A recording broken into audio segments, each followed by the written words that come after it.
যুক্তরাষ্ট্রের ফেডারেল সরকারের অচলাবস্থা শুরু হয়েছে। স্থানীয় সময় মঙ্গলবার মধ্যরাতে শুরু হওয়া এই অচলাবস্থার ফলে যুক্তরাষ্ট্রের কিছু সরকারি পরিষেবা সাময়িকভাবে বন্ধ হয়ে যাবে। আটকে যাবে লাখ লাখ সরকারি কর্মচারীর বেতনও। বাজেট নিয়ে অচলাবস্থার জেরে অনির্দিষ্টকালের জন্য সরকার শাটডাউন শুরু হওয়ায় দেশব্যাপী উদ্বেগ উৎকণ্ঠা ছড়িয়ে পড়েছে। 5 বছর পর আবারও যুক্তরাষ্ট্র এই পরিস্থিতির মুখে পড়েছে। সিনেটে ব্যয় বাজেট বিল পাশ নিয়ে দ্বন্দ্ব বাধায় এমনটি হওয়ার আভাস আগেই মিলেছিল। আল জাজিরা নিশ্চিত করেছে খবরটি। কোনো কারণে কংগ্রেস যদি ব্যয় বিল পাশ করতে ব্যর্থ হয় বা প্রেসিডেন্ট সেই বিলে স্বাক্ষর করতে অস্বীকার করেন, তখনই ঘটে শাটডাউন।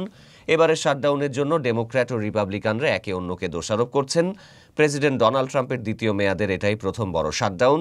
গত সোমবার হোয়াইট হাউসে Trump, vice president JD Vance এবং কংগ্রেসের শীর্ষ নেতাদের মধ্যে ফেডারেল ব্যয় নিয়ে বৈঠক অনুষ্ঠিত হলেও তাতে কোনো অগ্রগতি হয়নি। বরং দুপক্ষই নিজেদের অবস্থানে অনড় থাকায় অচলাবস্থা সৃষ্টি হয়েছে।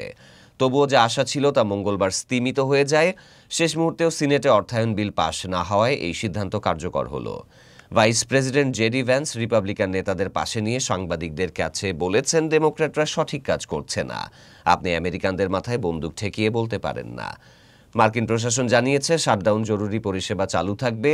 এই সংক্রান্ত কর্মীরা অচলাবস্থার বাইরে থাকবেন। উল্লেখ্য, ট্রাম্পের প্রথম মেয়াদে সর্বশেষ সরকার বন্ধ ছিল 35 দিন, যা যুক্তরাষ্ট্রের ইতিহাসে দীর্ঘতম শাটডাউন হিসেবে রেকর্ড গড়েছিল। সেই শাটডাউন শেষ হয়েছিল এয়ার ট্রাফিক কন্ট্রোলাররা বেতন ছাড়া কাজে না এসে বিমান চলাচল ব্যাহত করার হুমকি দিলে। এবার শাটডাউন কতদিন স্থায়ী হবে তা এখনও অনিশ্চিত। তবে একটি বিষয় স্পষ্ট, রিপাবলিকান ও ডেমোক্র্যাট উভয় পক্ষই এই লড়াইয়ের জন্য প্রস্তুত এবং কেউই সহজে পিছু হটার লক্ষণ দেখাচ্ছে না।